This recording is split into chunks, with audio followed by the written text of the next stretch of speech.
Y a continuación, el doctor Jonathan Yarún León Valdivieso. Él también tiene un amplio currículum, internista, endocrinólogo, hizo una alta especialidad de enfermedades tiroideas. Él nos va a hablar sobre las principales ventajas y desventajas de los hipoglucemiantes existentes. Gracias, Jonathan.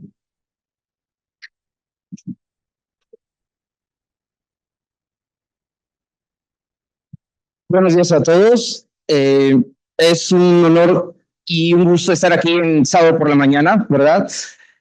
Agradezco al comité que organizó este curso que hacemos año con año y con la intención de que el conocimiento se esparza y que todo el mundo pueda tener acceso a él. Bueno, ya me hicieron el favor de presentarme y les repito, es un gusto estar aquí con ustedes el día de hoy. Para esta presentación no hay ningún conflicto de interés. Y en los próximos minutos, que van a ser escasos 30 minutos, tenemos que dar mucha información y lo vamos a hacer en forma resumida.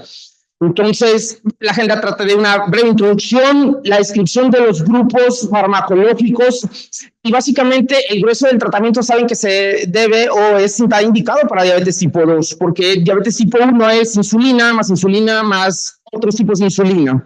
Y sí, claro, vamos a hablar brevemente de la insulina, pero no solamente es un grupo el que vamos a tratar, vamos a compararlos por uno y haremos unas conclusiones acerca del tratamiento de diabetes que va en relación justamente a estos medicamentos. Entonces, sabemos que la diabetes es un desorden muy heterogéneo, muy complejo, con una fisiopatología bastante diversa y que afecta principalmente a quién, a los carbohidratos en su metabolismo. La principal clasificación de diabetes, como ustedes saben, es diabetes tipo 1, diabetes tipo 2, otros tipos de diabetes y diabetes gestacional. Entonces, el tratamiento, insisto, va a ser enfocado a los medicamentos para la diabetes tipo 2 principalmente. ¿Y qué pasa? ¿Por qué es tan importante que desde el primer nivel de atención se tenga conocimiento de esto? Porque sabemos que es o representa la diabetes un gran problema de salud pública. En las diversas encuestas nacionales de salud, bueno, pues ya hemos obtenido bastantes datos epidemiológicos que antes en nuestro país no estaban. Y vean tan solo la prevalencia de la nacional del 2012 a la del 2018, cómo incrementa la prevalencia, por supuesto, 10.3% total, un predominio mayor en población femenina, y esto representa tan solo a la población adulta de más de 20 años y que ya tenían el diagnóstico médico previo. Lo impresionante de estos datos es que se llegó a contabilizar que la mitad de estas personas no tenían conocimiento de su diagnóstico. Bien, entonces vamos con realmente el grueso del tema, que es la descripción de los grupos farmacológicos. Y es que tenemos una gran historia que contar en cuanto al desarrollo justamente de estos grupos de medicamentos. Vean cómo en la era de la era preinsulina, pues, ¿qué hacían los antiguos pobladores? Hierbas, químicos, opios, dietas que eran prácticamente dietas cetogénicas, eran lo que con lo que trataban de ayudar a estas personas con diabetes. Y bueno, esto vino a cambiar cuando se hizo el descubrimiento de la insulina. Vean ustedes, en 1921 con Van Ness y McLeod, que hacen el descubrimiento de esta hormona que vino a cambiar un paradigma en el tratamiento de la diabetes. Y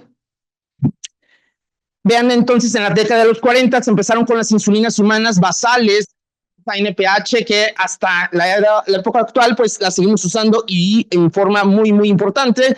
La primera sulfonilurea en el año del 1955, la carbutamida, y después se fueron desarrollando de segunda y de tercera generación los inhibidores de alfa-glucosidasa, las meglitinidas, que es otro tipo de medicamentos parecidos a las solamente que caras, las tiazolidinedionas en el año del 1997, años también. Algo que vino a demostrar mucha importancia fue el de los análogos de insulina ultra rápidos y también de acción prolongada.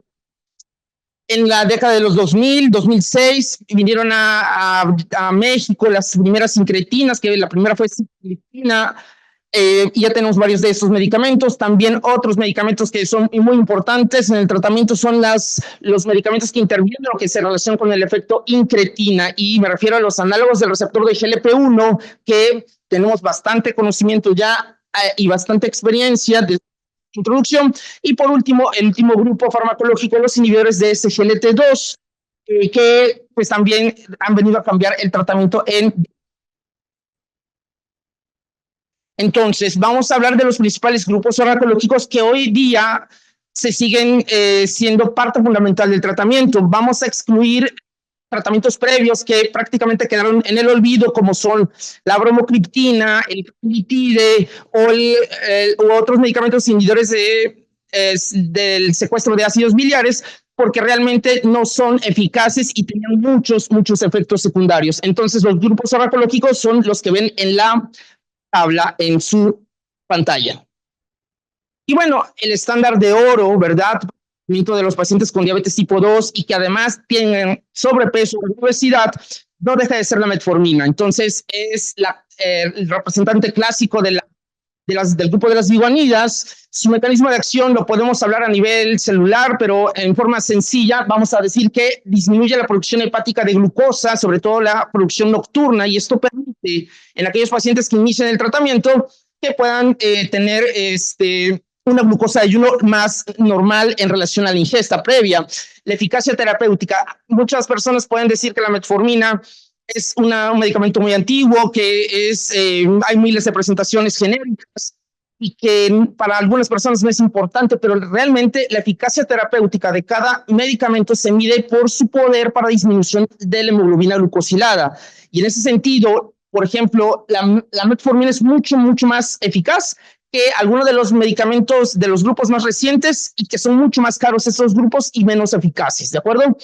Entonces, la eficacia terapéutica se le puede decir que es buena y sobre todo si se junta con la clásica combinación metformina-glibenclamida, la que muchos desprecian, que muchos ya hoy día no le ponen atención, tiene un promedio de 2 o 2.5% máximo de hemoglobina glucosilada, nada despreciable. El asunto es que, como en cualquier momento, si el paciente no coopera, no pone de su parte, pues es una acción que se va a agotar.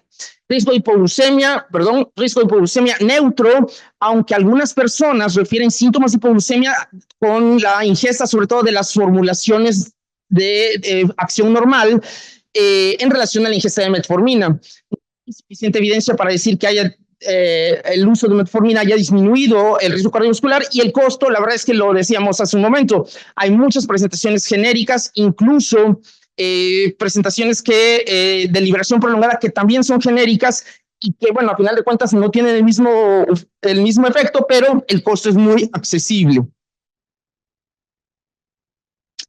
Las diazolinedionas son otro grupo cuyo mecanismo de acción es de sensibilizar la acción de la insulina, incrementa la acción de la insulina.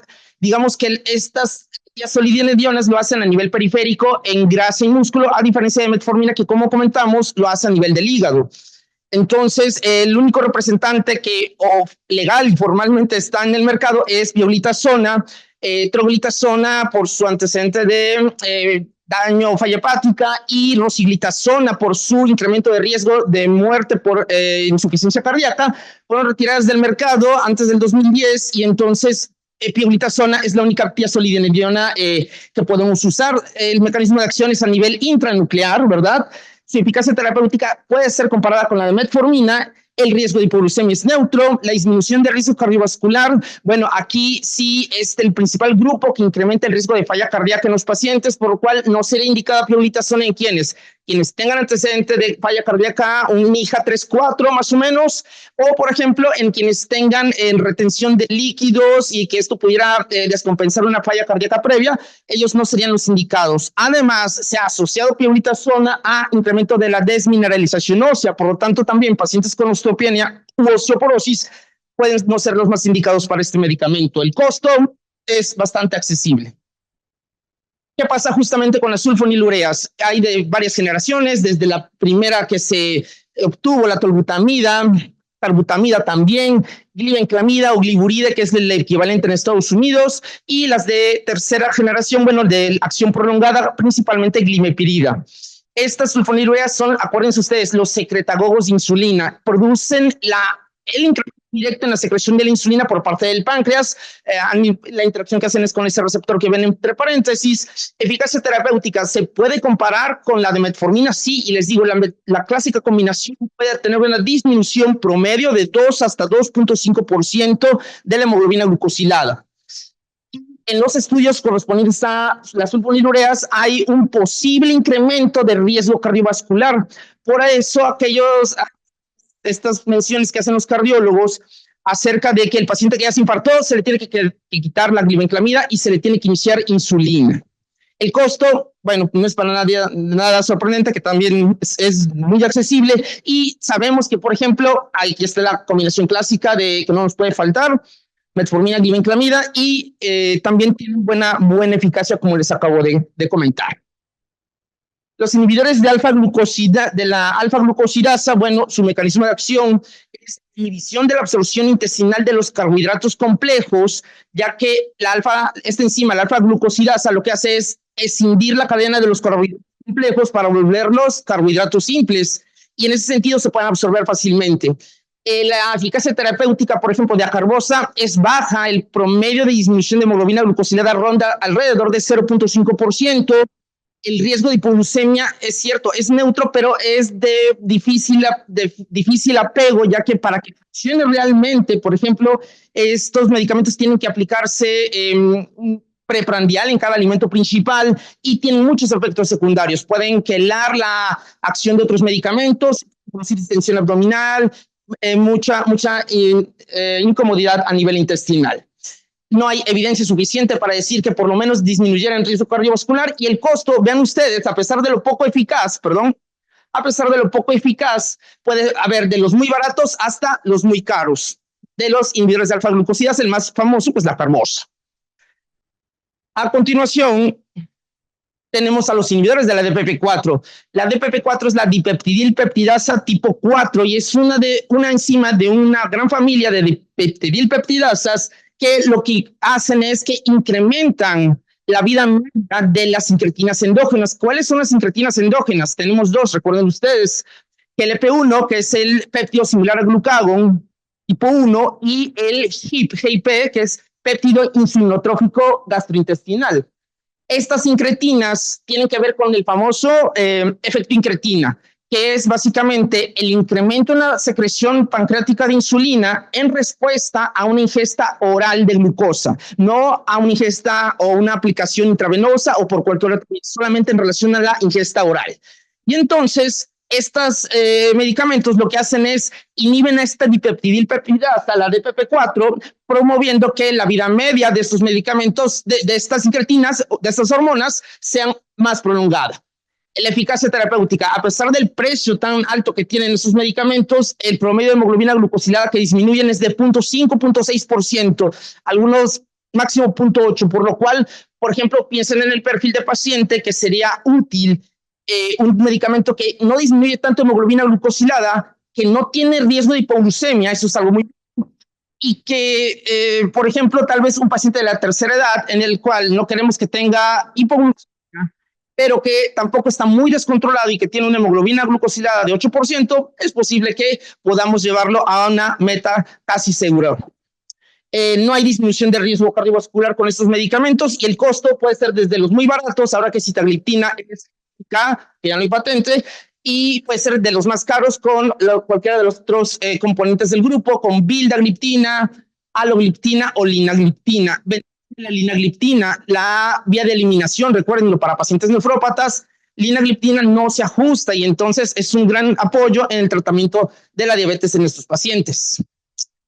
Y bueno, vienen entonces los dos grupos que, como les acababa de comentar, tienen que ver con la innovación en el tratamiento de diabetes. Me refiero entonces a los análogos del receptor de GLP-1 y en un momento más a los inhibidores de SGLT2. ¿Y por qué tomaron tanta importancia? Porque recuerden que para el tratamiento de medicamentos de diabetes, entonces la FDA, por ejemplo, lo que les pide a los desarrolladores, a los laboratorios, es que el medicamento no tenga aumento de riesgo cardiovascular. Entonces, los estudios previos al lanzamiento, todos desde fase 1 hasta fase 3, son para no incremento de riesgo cardiovascular. así es como se aprueba la comercialización, digamos, del producto. El asunto está en que estos medicamentos, después de aplicarlos, no solamente no incrementaron el riesgo de muerte o de complicaciones cardiovasculares, sino que lograron disminuir el riesgo basal en los pacientes con diabetes en los que fueron probados. Por lo tanto, de ahí la importancia que tienen esos medicamentos en relación al tratamiento de diabetes. El mecanismo de acción de los análogos del receptor, bueno, pues imagínense, es como inyectarle al paciente una incretina exógena que GLP-1, ¿no? Es una sustancia que va a tener interacción con el receptor y va a hacer las funciones de esta hormona. Entonces, el efecto final es el que ven en pantalla: aumento de la secreción de insulina y disminución de glucagón por parte del páncreas. Vean, la eficacia terapéutica está marcada, sí, más que los medicamentos anteriores, pero bueno, realmente aquí también la eficacia lo ponen porque no nada más se refiere al control glucémico, sino, como lo había comentado previamente la doctora Rosa Isela, el efecto que tienen sobre el peso corporal del paciente, y a esto se suma el control glucémico y muchas otras acciones más que tienen agregadas de tipo, bueno, se les llama pleiotrópicos, pero por eso le ponen tanta eficacia terapéutica. Si hablamos de pura hemoglobina glucosilada, el paciente en promedio puede controlarse 0.91% de acuerdo a estudios basales. Digo, la mercadotecnia puede decirles otras cosas, pero no, si se dan cuenta, no son tan potentes como algunos otros medicamentos de los anteriores. Riesgo de hipoglucemia es neutro, y en la disminución del riesgo cardiovascular, pues hay amplia evidencia, como ustedes lo saben, con los estudios acerca de estos análogos de receptor de GLP-1, como el Rewind y algunos otros estudios en los que se ve el beneficio en los desenlaces finales cardiovasculares en EBC, y en el caso de los receptores de GLP-1, para falla cardíaca específicamente, quedó duda en el análisis estadístico. Por lo tanto, ahí perdió ventajas sobre los inhibidores de ISGLT2. El costo, pues, muy costoso, ¿verdad? Exenatide, que fue el primer de estos medicamentos, pues, de corta acción y de aplicación diaria. Liraglutide, que es igual de aplicación diaria, y bueno, lo encontramos en el mercado. Semaglutide, que es el principal protagonista del desabasto de este medicamento por la viralización que se hizo del medicamento en redes sociales y que no se pide receta para su obtención. Y tenemos dulaglutida, que al igual que Ozempic son de aplicación semanal. En realidad hay un gran porcentaje de las personas que los usan no tienen diabetes, y el único medio o fin es la pérdida ponderal.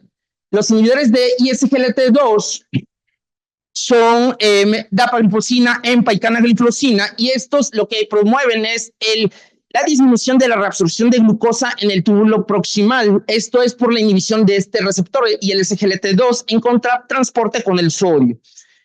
De estos tres medicamentos, sí, a diferencia de los análogos de GLP-1, ven ustedes cómo lograron disminuir los desenlaces finales de tipo cardiovascular, falla cardíaca y también posible beneficio a nivel de stroke o de evento vascular cerebral. Entonces, es por esto que a los inhibidores de SGLT2 incluso actualmente los están usando pacientes cardiópatas que no tienen diabetes. Y es desde hace mucho tiempo que los cardiólogos no volteaban a ver un medicamento fuera de su área limitante.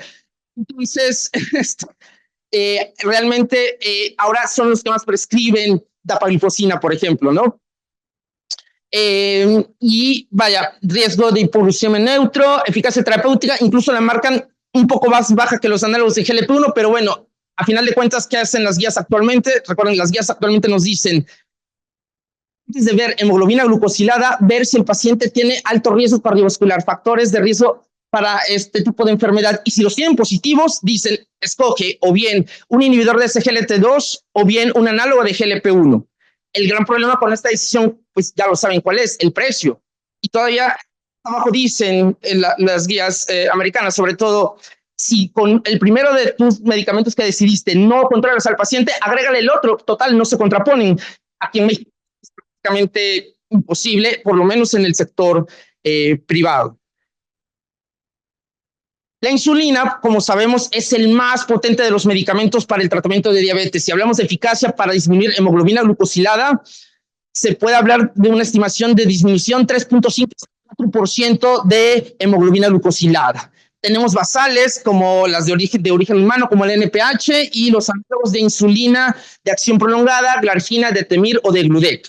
Tenemos también las insulinas prandiales o parabolos, que son de origen también humano, y también análogos ultrarrápidos. El mecanismo de acción, bueno, saben que la diabetes se debe a una deficiencia relativa o absoluta de insulina, pues es darle la sustitución hormonal al paciente para que tenga las acciones idénticas con la hormona endógena. El riesgo de hipoglucemia, por supuesto, que es el mayor entre todos estos medicamentos, no tanto como y por debajo de este riesgo estaría con el de las sulfonilureas.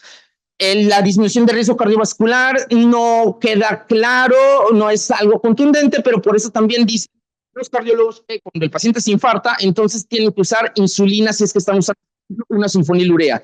El costo, tenemos bastantes marcas genéricas, tenemos patentes y por eso el costo puede ser desde muy barato hasta muy caro. Y bueno, a final de cuentas, comparación, pues vean ustedes cómo mientras no haya contraindicación para usar la metformina debe ser el medicamento a usar. Sí, y podemos tener otros factores en cuenta, aparte de los que ya comentamos. Podemos tener en cuenta si se ajustan o no para la falla renal, podemos tener en cuenta la influencia sobre el peso, ¿verdad? Para escoger, y podemos tener en cuenta el posible beneficio de alguno de estos medicamentos para el tratamiento de hígado graso no alcohólico.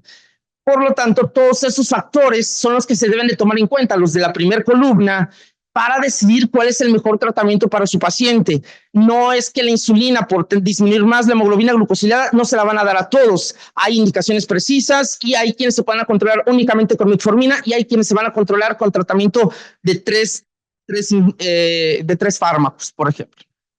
Bien. Si necesitan las tablas, les puedo pasar la presentación final, no se preocupen. Y al final también están la bibliografía. Por último, la comparación, lo que hablaba la doctora Rosicela en cuanto a para pérdida de peso, los dos medicamentos aprobados actualmente son semaglutide y liraglutide en sus versiones que, digamos, salieron para el tratamiento de sobrepeso y obesidad y que son diferentes de la presentación para diabetes. Digo, es la misma hormona, pero con otro nombre y dosis más altas. La más potente es semaglutide. Y es que acuérdense, esto del octeto ominoso es cada uno de los 8 puntos o agentes de destino terapéutico cubiertos por esos medicamentos. Están todos los componentes hasta el momento que se han estudiado cubiertos por los grupos farmacológicos. Entonces, ¿por qué tenemos tanto descontrol? Los pacientes. Las conclusiones son que el tratamiento de diabetes debe tener estas características. Se deben de individualizar los objetivos glucémicos. Recuerden, para el grueso de la población, glucosa de ayuno entre 80 y 130, glucosa postprandial a las 2 horas de haber iniciado el primer bocado, menos de 180. Hemoglobina glucosilada para el grueso de la población, menos de 7%, y tiempo en rango es en relación al monitoreo continuo de glucosa, más de 70% del tiempo. Y sobre todo, evitar hipoglucemia, que en diabetes es desde menos de 70. Características ideales, siempre debe ir en forma conjunta, modificación del estilo de vida, mantener o alcanzar el peso óptimo. Esto es muy importante para el que el paciente esté controlado, y lo que enfatizan mucho es hacerlo en un tiempo corto. No podemos llevarnos toda la vida tratando de controlar al paciente y surtirle la misma receta de siempre. Hay que hacer cambios al tratamiento. Entonces, metas glucémicas, factores de riesgo cardiovascular, falla cardíaca, enfermedad renal crónica, sobrepeso, obesidad y la presencia o no de hígado graso no alcohólico o NASH, todos considerarlos como factores para escoger el tratamiento. Por supuesto, muy importante, de nada sirve que le recetan al paciente un análogo de GLP-1 o un inhibidor de SGLT2 si no lo va a poder adquirir, si no lo va a poder costear. Y por supuesto, manejo de comorbilidades que también pueden llegar a complicar mucho el tratamiento de estos pacientes. Es mucha información para tan poco tiempo, pero espero que les haya servido en algo y pues muchas gracias por su atención.